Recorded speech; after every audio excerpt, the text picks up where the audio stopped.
पाकिस्तान इस वक्त हकीकी मानों में नाजुक तरीन दौर से गुजर रहा है। इसे एक साथ बैरूनी और अंदरूनी चैलेंजेस का सामना है। दुश्मन कुव्वतें एक बार फिर सरगर्म हो चुकी हैं। इस बार उन्हें निजाम के अंदर से भी सहूलतकारी मिल रही है। इंसाफ के नाम पर अदालतें आइन की मनमानी तशरीह करके मकबूल फैसले कर रही है। वजीर आला पंजाब मरियम नवाज पीटीआई को मिलने वाले पे दर पे रिलीफ पर बोल उठी हैं, खबरदार कर रही हैं कि जिस मुजरिम को वापस इख्तिदार में लाने की कोशिशें की जा रही हैं उसे किसी कीमत पर पूरा होने नहीं दिया जाएगा। पाकिस्तान की बदकिस्मती यह है कि दुश्मन ताकतों के हाथों में खेलने वाले सियासतदान इख्तिदार के ऐवानों तक पहुंच चुके हैं। दाखिली और खारजी का फर्क कम होता जा रहा है। अपने लीडर की बाजियाबी के लिए पीटीआई किसी भी हद तक जाने के लिए तैयार बैठी है। इदारों के खिलाफ प्रोपेगेंडा अपने उरूज को पहुंच चुका है। खारजियों ने रिवायती दहशतगर्दी शुरू कर दी है और उनकी दाखिली सहूलतकारों ने डिजिटल दहशतगर्दी के लिए कमर कस ली है। टीटीपी सरबराह की मुबैना तौर पर खुफिया कॉल भी पकड़ी गई है जिसमें पाकिस्तान के अवाम के खिलाफ दहशतगर्दी की हिदायत दी जा रही है। आए रोज पाक फौज के जवानों को निशाना बनाया जा रहा है। एक साल के अंदर 137 जवान जामे शहादत नोश कर चुके हैं। कानून नाफिज करने वाले इदारे दहशतगर्दों के खिलाफ दिन रात एक किए हुए हैं। मौजूदा आदम इस्तेहकाम के ताने बाने तहरीक इंसाफ से भी मिल रहे हैं। इस सिलसिले में तहरीक इंसाफ के इंटरनेशनल कोऑर्डिनेटर अहमद वकास जंजोआ को गिरफ्तार किया गया, जिस पर इल्जाम है कि वो दुश्मन ताकतों के साथ मिलकर पाकिस्तान के खिलाफ काम कर रहा है। इसी सिलसिले में आज पीटीआई के मरकजी दफ्तर इस्लामाबाद में कायम डिजिटल मीडिया सेल के मरकजी दफ्तर पर कानून नाफिज करने वाले इदारों ने शवाहिद की बुनियाद पर छापा मारा। पुलिस जराये के मुताबिक पीटीआई का digital media international disinformation का मरकज बना हुआ है। पूरी दुनिया में पाकिस्तान मुखालिफ प्रोपेगेंडा फैलाया जा रहा है। मुल्क दुश्मन एजेंसीज के साथ मिलकर मुल्की इदारों के खिलाफ मुनज्जम मुहिम चलाई जा रही थी। यही वजह है कि आज दहशतगर्दों के खिलाफ किसी भी ऑपरेशन की बात पर तहरीक इंसाफ चीख उठती है और उसे शुरू होने से पहले ही मुतनाज़ा बना दिया जाता है। डीजीआईएसपीआर ने भी आज प्रेस ब्रीफिंग के दौरान वो पॉइंट्स उठाए जिस पर सूबों ने काम करना था मगर नहीं किए गए। बन्नू वाकया उसकी सबसे बड़ी मिसाल है, जहां अमन मार्च में चंद शरपसंद जानबूझकर दाखिल किए गए, अफवाज के खिलाफ नारेबाजी कराई गई और फायरिंग करके कई लोगों की जान ली गई। वफाकी हुकूमत के मुताबिक बन्नू वाकये में तहरीक इंसाफ बराहे रास्त मुलव्वस है। तहरीक इंसाफ के सोशल मीडिया अकाउंट से पाक फौज के खिलाफ बयानिया बनाया जा रहा है। अवाम को भड़काने के लिए बुशरा बीबी के नाम से पीटीआई के हामी यूट्यूबर्स मन घड़त बयानिया बना रहे हैं कि इमरान खान के साथ जेल में कोई नारमा सलूक हो रहा है, इमरान खान को डंडे मारे जाते हैं। इस बात का मकसद पीटीआई के सपोर्टर्स को भड़काना है। हकीकत में इमरान खान जेल में वीआईपी प्रोटोकॉल एंजॉय कर रहे हैं। इमरान खान कैसी कैदे तन्हाई में हैं जहां वो हर दूसरे दिन आलमी मीडिया को इंटरव्यूज दे रहे हैं, रोजाना की बुनियाद पर अपनी मर्जी के सियासतदानों से मुलाकातें करते हैं। ये कैसा डेथ सेल है? कैसा डेथ सेल है जहां इमरान खान को रोजाना मनपसंद खाना मिलता है, देसी घी में बने देसी मुर्गे तक इमरान खान की पहुंच में होते हैं, एक्सरसाइज करने के लिए जिम मौजूद है, वॉक करने के लिए कई बैरकों को तोड़कर जगह बना दी गई है, टेबल कुर्सी किताबें बेड टीवी कूलर सब मौजूद है, मगर इमरान खान कैदे तन्हाई में है और डेथ सेल में है। बुशरा बीबी के जरिए ये प्रोपेगेंडा फैलाने के लिए अपने हामी यूट्यूबर्स को टास्क दे दिया गया है कि जो इमरान खान की जेल में खराब हालत बयान करके आपको रुलाएगा, भरपूर उसकी कोशिश की जाएगी, मगर आपको सिर्फ मैं इतना कहूंगी कि आपने घबराना बिल्कुल नहीं। एक छोटा सा ब्रेक लेते हैं, ब्रेक के बाद वापस आएंगे और मुल्क के जो हालात जारी हैं उसके ऊपर हम बहस करेंगे मेहमानों के साथ। Will be back. ब्रेक के बाद जो आप लोग को खुशामदीद कहते हैं और इस वक्त सीधी बात जोन के अंदर मुझे ज्वाइन किया हुआ है very honourable brigadier retired Rashid Wali Janjua साहब ने, दिफाई तज्जियाकार है। अस्सलाम वालेकुम, खुशामदीद। मेरे साथ बने हुए हैं जी वेरी ऑनरेबल राजा कमरुल इस्लाम साहब, रहनुमा है पीएमएलएन के, गवर्नमेंट बेंचेस को रिप्रेजेंट करें। अस्सलाम वालेकुम, वार्म वेलकम। मुझे ज्वाइन कर रहे हैं जी वेरी ऑनरेबल शौकत बसरा साहब, सबके बड़े फेवरेट है लेकिन ताल्लुक उनका पाकिस्तान तहरीक इंसाफ से है। And last but never the least मुझे ज्वाइन कर रहे हैं जी बैरिस्टर आमिर हसन साहब, जो कि पाकिस्तान पीपल्स पार्टी की नुमाइंदगी कर रहे हैं। सब मेहमानों को मैं खुशामदीद कहूँगी, बहुत बहुत शुक्रिया वक्त देने के लिए। ऑपोजिशन की एक ही तबाना आवाज इस वक्त मेरे साथ है और वो है शौकत बसरा साहब। तो बसरा साहब, मैं आपसे शो का आगाज करना चाहूंगी। अभी थोड़ी देर पहले डीजीआईएसपीआर की प्रेस कॉन्फ्रेंस हुई एंड आई एम श्योर कि आपने वो प्रेस कॉन्फ्रेंस मिनोअन ना सिर्फ सुनी होगी बल्कि उसको समझा भी होगा। और जो मुझे जो उसके अंदर जो हाईलाइट लगा सर, वो बन्नू वाकया है। और बन्नू वाकये को लेकर के कहीं ना कहीं आप माने ना माने सारी जिम्मेदारी खैबर पख्तूनख्वा हुकूमत की बनती है सर। एटलीस्ट वहां पर केपी के हुकूमत को, पाकिस्तान तहरीक इंसाफ को उस महाज पर नाकाम नहीं होना चाहिए था सर। अच्छा, आपने कहा कि जो प्रेस कॉन्फ्रेंस आई है डीजीआईएसपीआर की, उसमें बन्नू के हवाले से गुफ्तगू हुई, लेकिन मेरा ख्याल कहता है अगर आप उस प्रेस कॉन्फ्रेंस को गौर से सुने तो उसमें मेन जो उन्होंने पॉइंट, उनका फोकस था DGISPR का, उन्होंने कहा कौमी सलामती को सोशल मीडिया से खतरा है। मेरे इसमें 2-3 सवालात हैं दिनेश आपसे। जी सर, मैं डिजिटल दहशतगर्दी पे बिल्कुल आती हूँ। पहले जरा बन्नू वाकये का हम कोई बात कर लें, छोटी सी बात कर लें। जी अच्छा, चले आप बन्नू वाकया, मुझे एक बात बताइए कि क्या पूरे KP बलूचिस्तान के अंदर जब लोग परचम लेके निकलते हैं कि हमें अमन चाहिए जी, हमें यहाँ पर जंग नहीं चाहिए जी, तो क्या वो दहशतगर्दी है?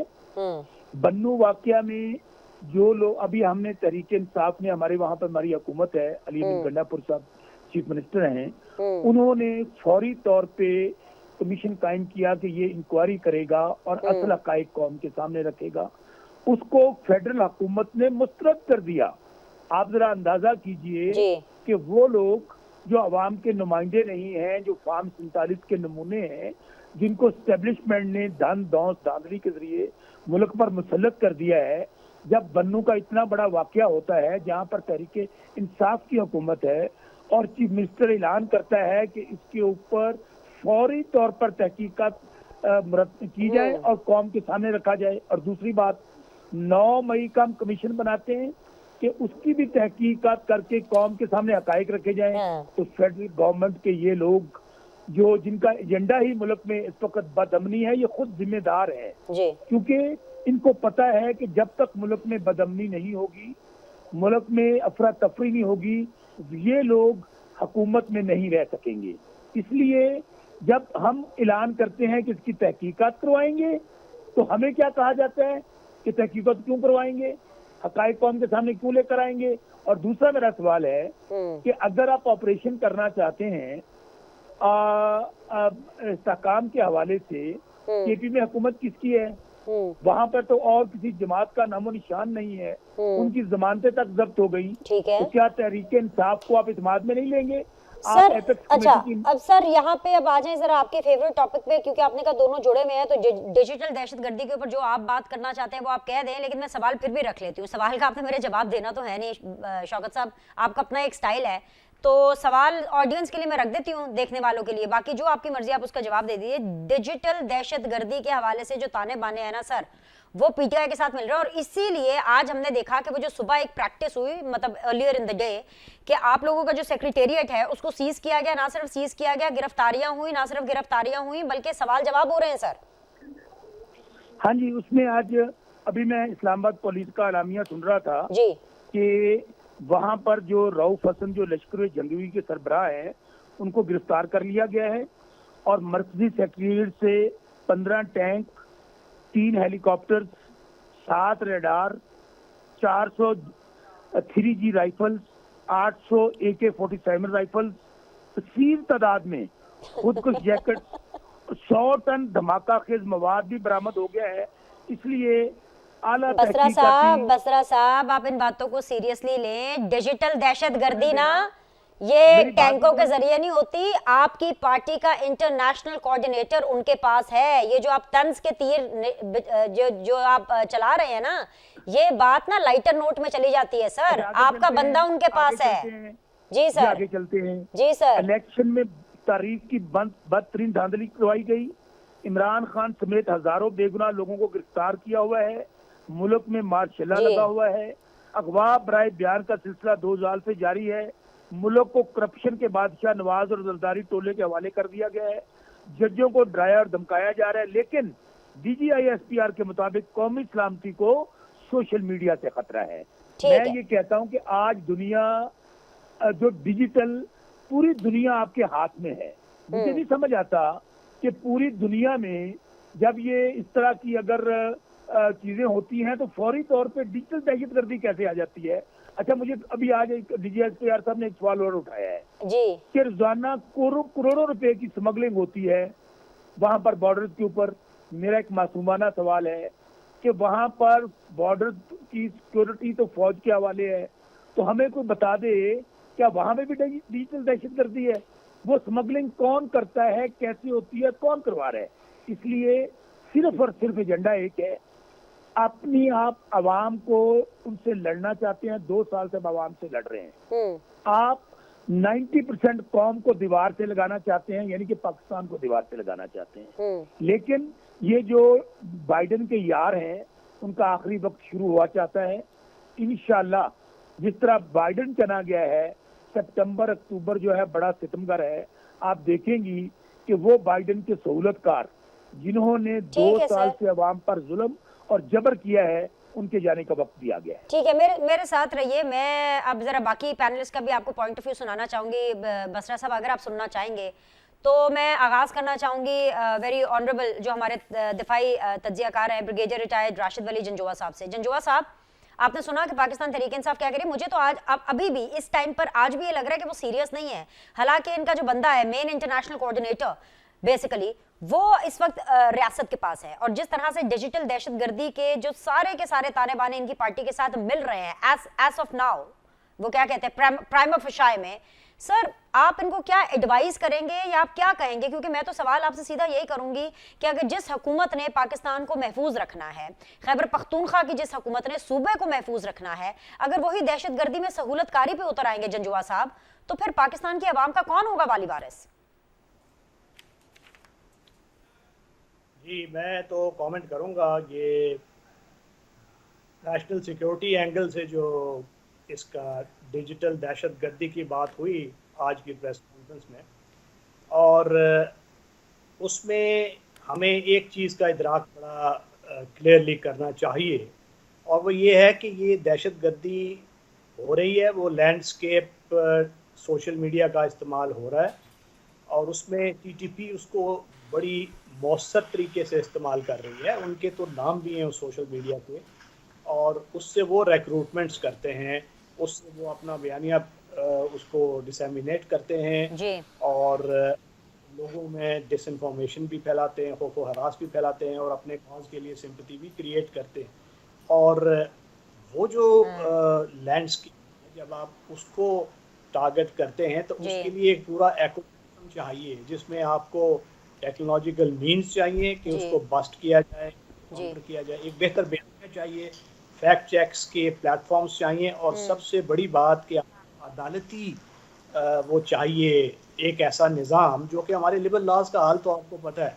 दहशतगर्दी तो दूर की बात है, एक नॉर्मल जो अगर लिबरल केस यहाँ पे नहीं हो पाता, कन्विक्शन रेट दहशतगर्दी के दहशत से कम है हमारे मुल्क में, और एंटी टेररिस्ट कोर्ट्स जो हैं उन पे पुलिस जैसे सिविलियन इदारों का एतमाद जो है उठ चुका है। अभी इस्लामाबाद पॉलिसी इंस्टीट्यूट की तरफ से हमें एक फील्ड बेस्ड पब्लिकेशन है जो भी आएगी, आप भी उससे इस्तेफादा कीजिएगा। तो जब हमने पुलिस के आईजी और बाकी अफसरान से हमने इंटरेक्शन की तो हमें पता चला कि किस कदर ये इस्तेदाकार का फुकदान है, स्पेशली काउंटर टेररिज्म डिपार्टमेंट में।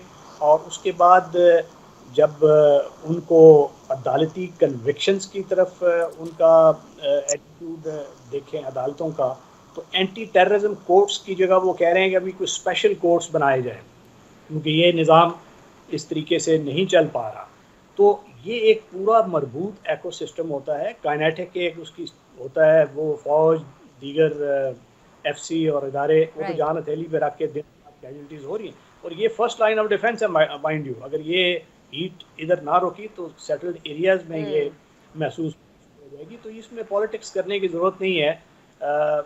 ये कुछ चीज़ें होती हैं, सुप्रा पॉलिटिक्स होती है। ये नेशनल सिक्योरिटी है, टीटीपी एक दहशतगर्द जमात है, और उसको जो मुआवनत हो रही है वो अक्रॉस द बॉर्डर हो रही है। वहाँ पे उनके सिक्योर मस्तकर हैं, वहाँ से उनकी ट्रेनिंग होती है, तश्कीलें तय पाती हैं, हमारे मुल्क में आते हैं। रॉ ने उनको पैसे का एक चैनल खोला हुआ है। इलीगल स्पेक्ट्रम सिस्टम की जो बात हुई कि जो स्मगलिंग और दीगर ये मामलात हैं, इनसे लोकल होल्डर्स का भी मुफाद जुड़ा हुआ है, एक्सटर्नल स्टेक होल्डर्स, दोनों साइड बॉर्डर्स के।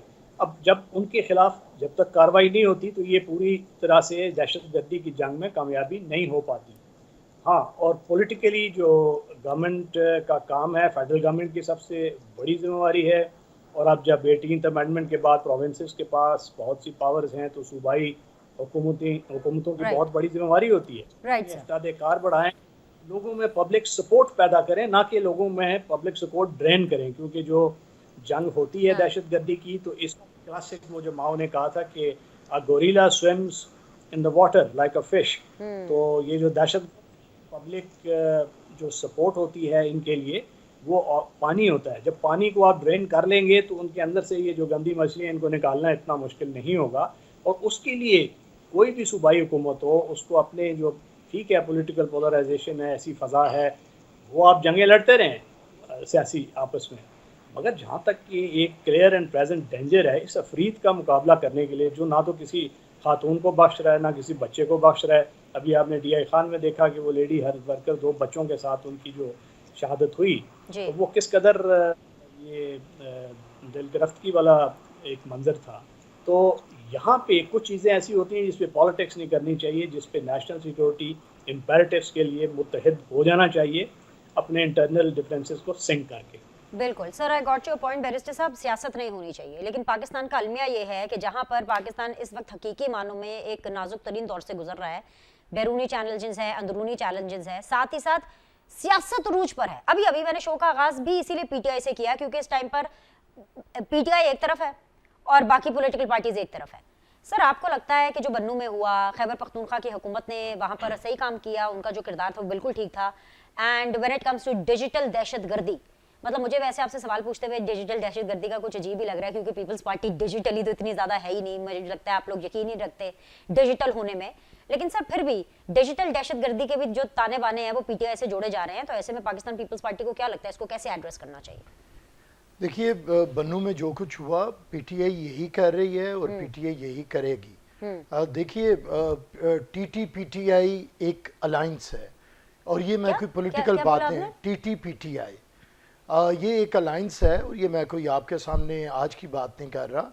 अगर आपको याद होगा कि जब रियासत ने, देखिए पीपल्स पार्टी क्यों खड़ी है, ये पीपल्स पार्टी ने रियासत के मिजाज को बदला है और मौक़िफ़ को बदला है। वगरना अफगान जंग के बाद कहा जाता था कि ये हमारे लोग हैं, ये तालिबान और गुड तालिबान, बैड तालिबान, गर्म पानियों तक रसाई, वो हमीद गुल ने एक फार्मूला मुतारिफ करवाया था जिसके असरात आज हम भुगत रहे हैं। पीपल्स पार्टी तब से, ये 50-55 साल हैं, खड़ी थी और समझा रही थी हम लड़ते नहीं हैं, हम इदारों को बदनाम नहीं करते, लेकिन अपना मौक़िफ़ रखते हैं एक अच्छे अंदाज में, वो हमने रखा। और मोहतरमा ने अपनी शहादत दे के इस रियासत का बयानिया बदला कि कौन पाकिस्तान का परचम लहराएगा। उसके बाद फ़ौज आज बुकारी है। फिर आज जो DGISPR की इम्पॉर्टेंट बात थी वो ये थी कि जो ये हुआ है नेशनल एक्शन प्लान और रिवाइज्ड नेशनल एक्शन प्लान, उसमें जो बातें हुई हैं 2014 के बाद, उनमें बड़ा स्लोली अमल दरामद हो रहा है, मजबूती से नहीं। तो ये एक एतराफ़ था कि पीपल्स पार्टी ने ना सिर्फ रियासत का मिजाज बदला है बल्कि बरक रफ्तारी से और तेज़ी के साथ दहशतगर्दी का कला कमा किया है। अच्छा, जब हम ये लोग कर रहे थे तब भी आपको पता होगा कि तालिबान ने 2 वकील नॉमिनेट किए थे, एक मौलवी अजीज़ और एक मौलवी इमरान न्याजी। अब आपको TT-PTI समझ आ गई होगी, ये है वो TT-PTI। ये बन्नू में यही करेंगे, ये हर जगह पे यही करेंगे। मकसद ये है कि जब आपका दुश्मन आपको बिल्कुल ओपन नजर आ रहा है, अच्छा मैं अगर ये पॉलिटिकल नहीं, अगर तो पॉलिटिकल तनकीद है तो मुझे कहिए, जो मोदी अपलोड करता है वीडियो पाकिस्तान की रियासत को बदनाम करने के लिए, वो इमरान न्याजी के अकाउंट से होती है, ठीक है। जो इसराइल जुबान बोलता है वो ये जुबान बोल रहे हैं। अब बताइए, वो चाहते हैं हम डिफॉल्ट हों, ये खत लिखते हैं उसके लिए। वो चाहते हैं पाकिस्तान बदनाम हो, ये काम करते हैं उसके लिए। पाकिस्तान की फौज, देखिए सबसे ज्यादा फौज के पॉलिटिकल रोल के खिलाफ अगर किसी ने जद्दोजहद की है वो हम हैं। जब ये जनरल ज़िया की गोद में बैठ के क्रिकेट खेलने के लिए मिन्नतें कर रहे थे, हम उसके खिलाफ जद्दोजहद कर रहे थे। जब ये मुशर्रफ की गोद में बैठे हुए थे, हम उसके खिलाफ जद्दोजहद कर रहे थे। जब ये जनरल बाजवा, आप क्यों बिलावल साहब अमेरिका बैठे हुए, आप क्यों नहीं आप कुछ कर रहे, आप क्यों नहीं जरदारी साहब कुछ कर रहे? सर नहीं, देखिए जरदारी साहब इन्हें कह चुके हैं, आज फौज उसी मौक़िफ़ पे है जो पीपल्स पार्टी का नहीं, रियासत का मौक़िफ़ है। आज नेशनल एक्शन प्लान हमारी जिंदगी और मौत का मसला है, रियासत के सर्वाइवल का मसला है। इसके ऊपर अगर आज कोई सियासत करेगा तो वो सियासतदान नहीं है, वो भी ज़हनी दहशतगर्द है। वो भी जो भी दहशतगर्दी वो कर सकता है वो कर रहा है। आज जुबान से जब आप देखिए, मैं फिर ये बात बार बार कहता हूं कि अगर हमने फौज के खिलाफ जद्दोजहद करनी है तो क्या इस तरह करनी है कि हम मोदी को तकवीयत दें, हम इसराइल के मौक़िफ़ को तकवीयत दें? हम पाक फौज को बदनाम करें। तो बैरिस्टर आज साहब मुझे इसका हल बताइए। आप हुकूमत में ये नून लीग के साथ हैं, आपके वोट से शहबाज शरीफ साहब जो है वो हुकूमत में आए हैं। आपका और फौज का मौकफ अगर एक है, बहुत अच्छी बात है कि एक है आपका मौकफ, लेकिन सर फौज ने घर जाकर के या इमरान खान साहब को कॉलर से पकड़ के तो कुछ नहीं करना ना, करना तो आप लोगों ने है, करना तो हुकूमत ने है, करना तो हर चीज आईनी और कानूनी तौर पर है ना। रोकना कैसे है सर, मुझे ये बताइए, रोकना कैसे? फौज के सियासी रोल की तो बात ही नहीं कर रहे, ठीक है, हम हक में नहीं है। रोकना कैसे हम कर रहे हैं दहशतगर्दी के खिलाफ जो भी ऑपरेशन है, हम पहले भी खड़े रहे हैं, आज भी खड़े हैं, कल भी खड़े होंगे। अब आइए, रोकना इस तरह है कि हमारे पास सदर पाकिस्तान ने सबसे पहले पार्लियामेंट के अंदर इन्हें तजवीज दी कि आइए बैठिए। अब ये कहते हैं कि इन्हें आदत है, वो नहीं बैठ रहे, इन्हें आदत है जनरल बाजवा की गोद में बैठने की। अब ये चाहते हैं कि जनरल मुनीर भी ने, आसिम मुनीर भी ने अपनी गोद में बिठाएंगे। मैं समझता हूं कि इनकी हरकतें जो बदतहजीबियां हैं, ये दाढ़ी नोचने वाली, अब इन्हें कोई भी गोद में नहीं बिठाएगा। अब ये सियासी तौर पे यतीम हो चुके हैं, तो उसका ज्यादा बेहतर हल ये है कि सियासी जमातों के साथ डायलॉग का आगाज करें। आइए सियासी तौर पे पॉलिटिकल पार्टीज अगर करें, अगर आप फौज के सियासी रोल को खत्म करना चाहते हैं उस पर बात हो सकती है, लेकिन अगर आप बन्नू की तरह या पाकिस्तान के दूसरे इलाकों की तरह पाकिस्तान के फौजी जवानों को जो शहादतें दे रहे हैं उनके दुश्मनों के साथ खड़े होंगे, तो फिर हम आपको दूसरी सफ में कंसिडर भी करेंगे और फिर आपसे रियासत को उसी तरह निपटना भी चाहिए। जी, राजा कामरुल इस्लाम साहब, हुकूमत के ऊपर भारी जिम्मेदारी है, शहबाज सरकार के कंधों के ऊपर एक भारी जिम्मेदारी है, क्योंकि जब सूरत हाल ऐसी हो ना मुल्क की, नाजुक तरीन जैसे हम कहते हैं और सही मानों में, तो सर फिर ना प्राइम मिनिस्टर से सवाल पूछा जाता है, चीफ एग्जीक्यूटिव से ही सवाल पूछा जाता है, क्योंकि वो कौम का बाप होता है, उसको कौम को देखना होता है कि वो कैसे महफूज और सिक्योर है। पीटीआई ने बता दिया कि उन्होंने ये करना है, पाकिस्तान पीपल्स पार्टी ने उसके ऊपर एश्योरेंस भी दे दी कि पीटीआई यही करती रहेगी। हुकूमत ने क्या करना है? आपने पाकिस्तान की आवाम को प्रोटेक्ट करने के लिए, पीटीआई से बचाने के लिए क्या करना है राजा साहब? देखिए, अभी जो बातचीत जितनी हुई इसमें बड़ी जामयत के साथ सारों का नुक्ता नजर आ गया, और पाकिस्तान मुस्लिम लीग नून का नुक्ता नजर ये है, जो जैसे अभी बसरा साहब ने कहा कि तोपें और टैंक नहीं बरामद हुए, लेकिन मकसद ये है कि जब आप किसी एक्टिव दहशतगर्द के साथ एक्टिव वॉर में, जो कि क्रॉस बॉर्डर से भी हो रही है और यहाँ से भी हो रही है, तो उस वक्त हर वो जुमला, हर वो लफ्ज जो बोला जाता है अपनी फोर्सेस के खिलाफ, चाहे वो सोशल मीडिया से बोला जाए, चाहे डिजिटल मीडिया से बोला जाए, चाहे इलेक्ट्रॉनिक मीडिया से, वो दहशतगर्दी में सपोर्ट की बात। और ये जो अभी डिजिटल दहशतगर्दी की इस्तिलाह यूज हुई, इसका इशारा उसी तरफ है। यानी आप तसव्वुर करें कि मुजरमान से मुकाबला हो रहा है, एक्टिव जो काइनेटिक वॉर कहते हैं वो हो रही है, और उस दौरान कोई पाकिस्तान की फोर्सेस का रास्ता रोकता है, उसे फैसिलिटेट नहीं करता, बल्कि उस टाइम उस पे कीचड़ उछालना शुरू करता है, तो जरूरी नहीं कि वो बंदूक चलाए, जरूरी नहीं कि वो टैंक चलाए, वो फैसिलिटेटर के ज़िम्मन में आएगा और उसको रास्ता रोका जाएगा। तो ये बुनियादी तौर पर जो बैरिस्टर साहब ने कहा वो भी वही बात है, जो बैरिस्टर अपना ब्रिगेडियर साहब ने फरमाया वो भी वही बात है, और मैं भी तकरीबन उसी से मिलती जुलती बात कर रहा हूँ। और ये यकीनन हुकूमत की जिम्मेदारी है, हुकूमत ने, पार्लियामेंट ने, इत्तेहादी जमातों ने इसे लीगल कवर देना है, क्योंकि जिस तरह DGISPR ने भी आज कहा कि इन सारी चीज़ों के बावजूद अगर हम इस वक्त मुल्क में कारोबार भी चल रहा है, आप भी वहाँ पर स्टूडियो में बैठ के प्रोग्राम कर रहे हैं और मैं यहाँ से गुफ्तगू कर रहा हूँ, तो ये उन्हीं अदारों की वजह से है, मुल्क की सलामती के, कि जो अदारे यहाँ पे ऑपरेट कर रहे हैं। तो मुल्क की सलामती को यकीनन महज सोशल मीडिया से कोई खतरा नहीं है। मेरी आवाज आ रही है आपको? जी जी सर, सुन रहे हैं आपका मौक़िफ़। जी जी जी राज साहब, मेरी आवाज शायद नहीं जा रही।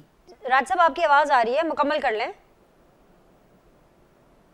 ठीक है, एक छोटा सा ब्रेक लेते हैं। ब्रेक के बाद वापस आएंगे, डिस्कशन को रिज्यूम करेंगे। देखते रहिए सीधी बात बीनर सलीम के साथ। फिर से आप लोग को खुशामदीद कहते हैं। बैरिस्टर आमिर हसन साहब मेरे साथ बने हुए हैं, राजा कमरुल इस्लाम साहब मेरे साथ बने हुए हैं, ब्रिगेडियर रिटायर्ड राशिद वली जंजुआ साहब मेरे साथ बने हुए हैं। ब्रिगेड साहब, डिस्कशन को मैं रिज्यूम दोबारा इसी पॉइंट से करूंगी क्योंकि आज जो एक बहुत इंपॉर्टेंट जो प्रेस कॉन्फ्रेंस DGISPR की तरफ से की गई, उसमें एक पॉइंट मुझे बड़ा कंसर्निंग लगा, बड़ा अलार्मिंग लगा, तो मैंने कहा मैं आपसे मजीद उसकी रहनुमाई ले लेती हूँ। नेशनल एक्शन प्लान जो कि साल से अब चल रहा है, उसके हवाले से DGISPR का ये कहना था कि भाई इसके अंडर द अम्ब्रेला जितने भी जो मदारस हैं उनको रजिस्टर करना, जितने भी custom non custom paid basically जो गाड़ियां हैं उनको रजिस्टर करना, एक्चुअली साथ ही साथ हर चीज का आप ये कह लें कि चेक एंड बैलेंस रखना, ये हुकूमत की जिम्मेदारी है। जाहिर सी बात है ये काम तो DGISPR ने या फौज ने या इदारे ने तो नहीं करना।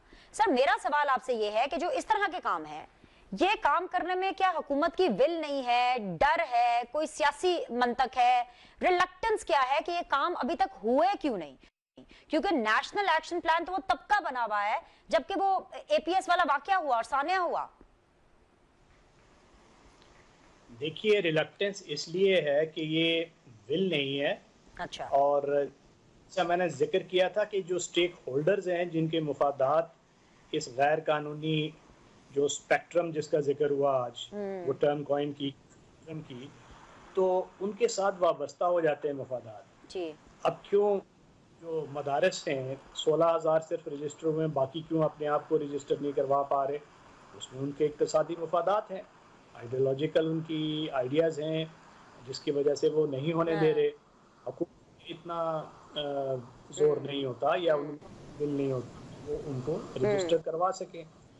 दूसरा, नेशनल एक्शन जो प्लान था उसका बहुत अहम जुज़ क्रिमिनल जस्टिस सिस्टम को मॉडिफाई करना ताकि दहशतगर्दी का कलाकमा हो सके जी।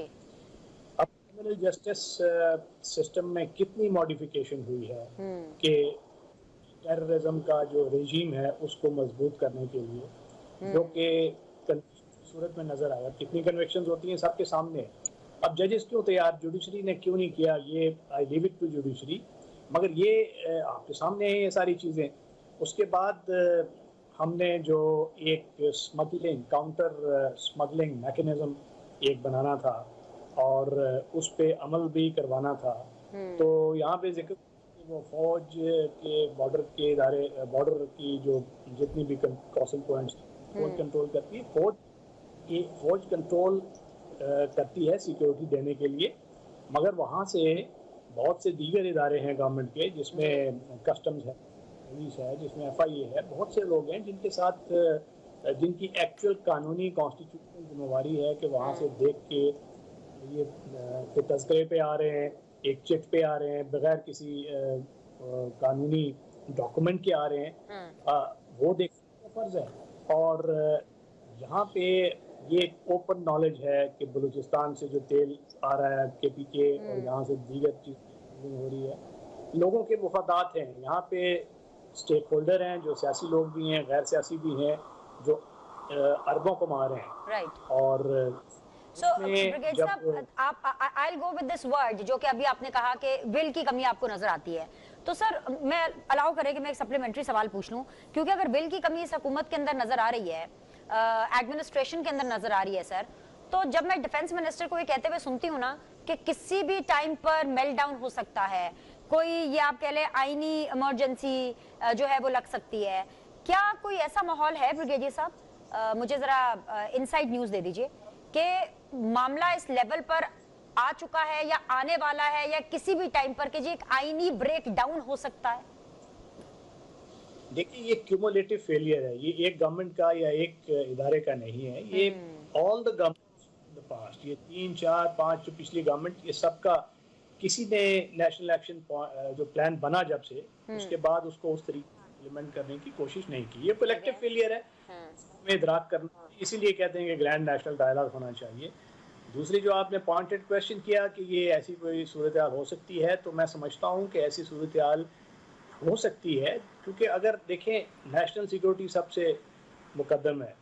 अगर मुल्क नहीं रहेगा तो कुछ भी नहीं होगा, और मुल्क के दर पे जो कुव्वतें हैं अगर उनको स्पेस मिलती जाएगी और स्पेस का अपरेटस वीक होता जाएगा, क्योंकि कुछ ऐसी फोर्सेस हैं, पॉलिटिकल नॉन पॉलिटिकल जो नहीं चाहती कि मुल्क में इस्तेहकाम हो, और अगर वो ना हुआ तो फिर किसी ने तो आगे बढ़ के मुल्क को स्टेबलाइज करना है, और अगर ये निज़ाम ये गवर्नेंस उसको नहीं करता तो यस हम किसी इमरजेंसी या किसी और हादसे की तरफ जा सकते हैं। बैरिस्टर साहब आप सुन रहे हैं, और आपसे मैं इसलिए ज्यादा जोर से और ज्यादा बुलंद आवाज से इसलिए पूछूंगी क्योंकि बिलावल ऐसे मौकों पर बोला करते थे, बिलावल ऐसी बातों को एड्रेस किया करते थे। मतलब अमेरिका ना चले गए, कहाँ चले गए, ना वीडियो कॉल, ना कोई प्रेस कॉन्फ्रेंस, ना कोई इंस्ट्रक्शंस, कुछ नहीं। इससे बेहतर तो मरियम नवाज को मैंने वीकेंड के ऊपर देखा, जो उन्होंने अदलिया के ऊपर चढ़ाई की।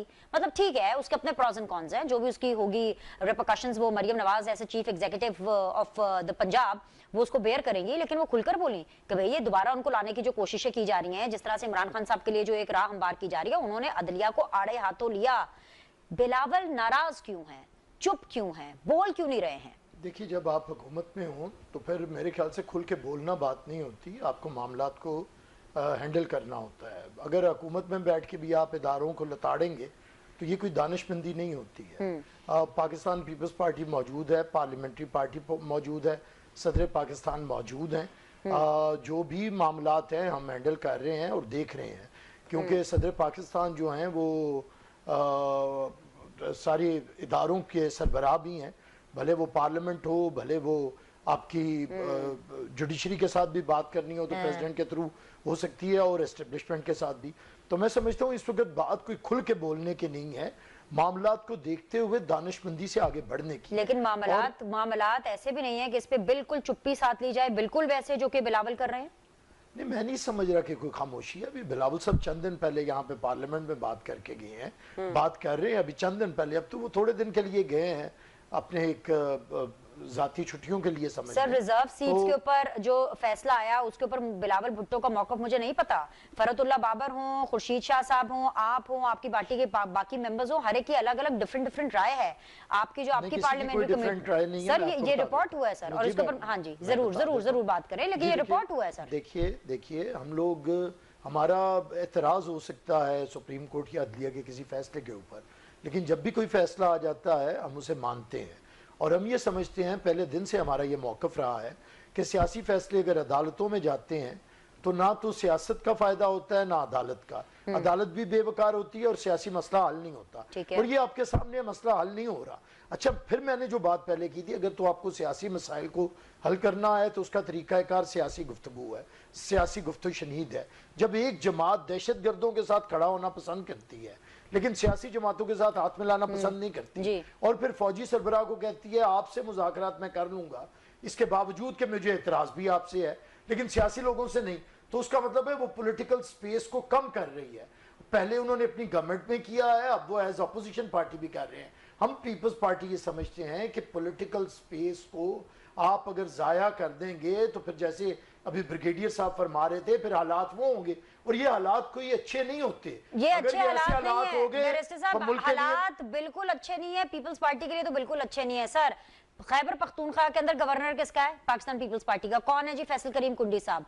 बन्नू का वाकया हो, खैबर पख्तूनख्वा के अंदर जो भी दहशतगर्दी की जो भी सारी ये खिचड़ियां पकड़ रही है ना, तो सर इसके ऊपर तो बिलावल भुट्टो का खामोश रहना कतई तौर पर एक्सेप्टेबल नहीं है सर। ये मुझे बार बार बिनिश ये समझ नहीं आ रहा, क्योंकि सर वो बोल नहीं रहे ना, आपकी बात करने में और बिलावल की बात करने में फर्क है सर। देखिए, हम बोल रहे हैं, हम सब पार्टी हैं, उन्हीं की रहनुमाई और उन्हीं की हिदायत के ऊपर बोलते हैं। हमारा पूरा पार्टी के हमारे मामलात होते हैं, हमें डायरेक्शंस मिलती हैं, हम पार्टी के एक मौक़िफ़ के साथ चलते हैं, हम एक पॉलिटिकल पार्टी हैं। ये तो कोई बात नहीं कि हर बात अब चेयरमैन साहब ने करनी है। चेयरमैन साहब के हम सारे नुमाइंदे हैं, हमें जब चेयरमैन साहब मुनासिब समझेंगे वो बात करेंगे। हम समझ रहे हैं कि इस वक्त जो पॉलिटिकल पोलराइजेशन है और जो इस वक्त हालात बन रहे हैं उसके अंदर चेयरमैन साहब बोलते हैं। इस वक्त सबसे हमारा जो वोकल है और जिसकी जरूरत है वो प्रेसिडेंट ऑफ पाकिस्तान है। वो बात भी कर रहे हैं, वो कोशिश भी कर रहे हैं, वो मामलात को हल करने की कोशिशों में लगे हुए हैं। उन्होंने पार्लियामेंट के अंदर बोल के सियासी पोलराइजेशन को खत्म करने के लिए सबको इकट्ठा करने की बात की। हमारे गवर्नर केपी के हैं, उनसे ज्यादा कौन बोल रहा है? क्या वो बात नहीं कर रहे हैं? हम हर बंदा बोल रहा है और हम ही बिलावल भुट्टो की आवाज है और उन्हीं की रहनुमाई में बोल रहे हैं। ये क्या बात हुई कि हर बात में अब बिलावल साहब आएंगे? बिलावल साहब ने हर बात में बोलना है तो फिर हम सारे किस मर्ज की दुआ हैं? ठीक हम है भी जी उन्हीं सर, के आ गया, कारकुनान हैं, point हमें ने बात करनी है। आ गया सर, पॉइंट आ गया जी। आपके जरिए बिलावल भुट्टो का पॉइंट ऑफ व्यू आ गया इस शो के अंदर, ठीक है। अभी एक छोटा सा ब्रेक ले लेते हैं, ब्रेक के बाद वापस आएंगे तो शहबाज शरीफ का पॉइंट ऑफ व्यू हम राजा कमरुल इस्लाम साहब के थ्रू लेंगे कि कल काबीना का इजलास है, तो काबीना के इजलास में क्या एक्सपेक्टेड है, इस बारे में बात करेंगे। Will be back. Come back जी, फाइनल राउंड ऑफ डिस्कशन है। राजा कमरुल इस्लाम साहब, बहुत सी बातें इकट्ठी होगी, रिस्पॉन्ड कर दीजिए जिस पर आप रिस्पॉन्ड करना चाहते हैं और मेरा सवाल ले लीजिए। कल काबीना का इजलास है, कल क्या पाकिस्तान तहरीके इंसाफ के ऊपर बाकायदा तौर पर जो पाबंदी लगनी है उसकी मंजूरी दे दी जाएगी? और अगर ऐसा कुछ है तो क्या आपने मुशावरती अमल बाकी पॉलिटिकल पार्टी से, जो बाकी स्टेक होल्डर्स है, उनसे कर लिया सर? देखें, ये एक्सपेक्टेड तो यही है, जो हालात जिस तरह आज अगर आप डीजी ISPR की उस प्रेस कॉन्फ्रेंस को भी देखें और फिर आप देखें कि पिछले पीर को अतात आरड़ साहब की प्रेस कॉन्फ्रेंस हुई थी और आज फिर 8 दिन हो गए, तो इस अरसे में ये कोई गैप थोड़ा सा उसकी निस्बत ज्यादा महसूस हो रहा है। तो इस अरसे में कुछ गैर यकीनी सूरत हाल भी पैदा हुई। कहीं पे ये भी कहा गया कि शायद ये काम नहीं होगा, ये पाबंदी नहीं लगने जा रही, और उस गैर यकीनी को, जैसे अभी बात हो रही थी बैरिस्टर साहब से, उसमें इत्तेहादी जमातों के कुछ दोस्तों के बयानात की वजह से उस गैर यकीनी में इजाफा भी हुआ। अगर पीपल्स पार्टी की क़यादत की तरफ से कोई डायरेक्शन आ गई होती, जिस तरह उन्होंने कहा कि डायरेक्शन देते हैं, तो फिर शायद ये जो मल्टी डायरेक्शनल बयानात थे मुख्तलिफ रहनुमाओं के, ये ना आते जिन्होंने इस बात को गैर यकीनी, और जब इन हालात में गैर यकीनी चंद दिनों की भी, वो बड़ी डेंजरस और बड़ी खतरनाक होती है, क्योंकि उस अरसे में बहुत से फितने सर उठा लेते हैं। जब उन्हें महसूस होता है कि शायद इस दबाव की वजह से या इस शोर शराबे की वजह से या किसी फैसले की वजह से ये जो मामलात हैं ये अब ताखीर का शिकार हो रहे हैं और शुनीत ये है कि शायद ये रुक भी जाएं, तो वो फिर बहुत सी चीजें जो हैं वो ऐसी सर उठा लेती हैं। तो ये जो ताखीर थी, ये जो होनी थी, वो हो गई। तो अब अंदाजा यही है कि मजीद नहीं होगी और ये वाला फैसला होगा। जहां तक आपने ये सवाल किया कि अगर कैबिनेट कल अप्रूव कर रही है तो उसके ज़िमन में क्या इत्तेहादी जमातों से मुशावरत मुकम्मल हो गई है, तो अगर आप देखें अवाकिब को और इर्द गिर्द जो कुछ चीजें वकूअ पजीर हुई हैं, तो उसके मुताबिक लगता है कि शायद कुछ हो गई है। उसकी वजह यह है कि वो जो मल्टी डायरेक्शनल बयानात थे वो भी अभी रुक गए।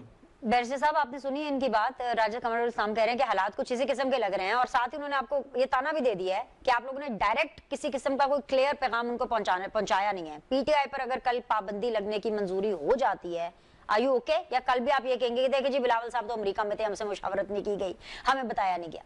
देखिए, अगर तो गवर्नमेंट ये समझती है कि पॉलिटिकल फैसले और ये किसी मुशावरत के बगैर ये एकदम कर लेंगे और हम दुम हिलाते इनके पीछे आ जाएंगे और कोई बात नहीं करेंगे, तो फिर तो ये मेरे ख्याल से अहमकों की जन्नत में रहते हैं। ऐसे काम नहीं होता है। अच्छा। पाकिस्तान पीपल्स पार्टी, देखिए मैं एक बात बता देता हूँ, तमाम इदारों के साथ मुशावरत के साथ चला जाता है। राजा साहब अगर मुझे ये बता दें कि वज़ीर आज़म साहब जिस तवातुर से इधर उधर हमें घूमते नज़र आते हैं, अगर वो फैसला साजी में ऐवान सदर में बैठ के वहाँ पे फ़ौज के सरबराह भी मौजूद हों, तो क्या ये आइनी तरीक़ाकार नहीं है? आप गैर आइनी तरीक़ाकार से आइनी मामलात को हैंडल करेंगे और बाद में हमें कहेंगे कि भाई अगर ये ऐसे ना होता तो वैसे ना होता। देखिए, हमारे दोस्तों को अपना घर संभालना है। इनके लोग बोलते हैं, इनके छोटे मियाँ साहब को तो इन्होंने लावारिस छोड़ा हुआ है, प्राइम मिनिस्टर साहब को। चलें सर, मेरी बात तो सुनिए ना, प्रोग्राम का वक्त खत्म हो गया, मुझे आखिरी बात कर लें। तो आप उनकी जिम्मेदारी लें, हम जिम्मेदारी ले रहे हैं, हमारे सदर पाकिस्तान मौजूद है, आपने कोई मुशावरत करनी है सदर पाकिस्तान से करें। मुझे लगा कि शहबाज शरीफ वज़ीर आज़म साहब की जिम्मेदारी आप लेंगे, आपके वोट से प्राइम मिनिस्टर बने, आपने उनके ऊपर डाल दी। सतह पे करनी है तो बिलावल साहब को रीजनेबली जो तरीकाकार है बाइज्जत तरीके से इनवाइट करें। ये नहीं है कि आप फैसले अनाउंस कर दें और हम पीछे भागते भागते आ जाए। इतना कोई आपके साथ हमारा कोई जबरदस्त रोमांस नहीं है। हम एक आईनी तरीके से चल सकते हैं, आपकी गलतियों पे पर्दा नहीं डाल सकते। सर, चंद घंटों की बात है, देख लेते हैं कि फिर कैसे मंजूरी होती है और फिर मंजूरी के बाद दोबारा इन लोग के साथ शो करेंगे। आज के लिए इतना ही, आपके फीडबैक का इंतजार रहेगा। Let's wait for tomorrow. I will see you tomorrow. अल्लाह हाफिज।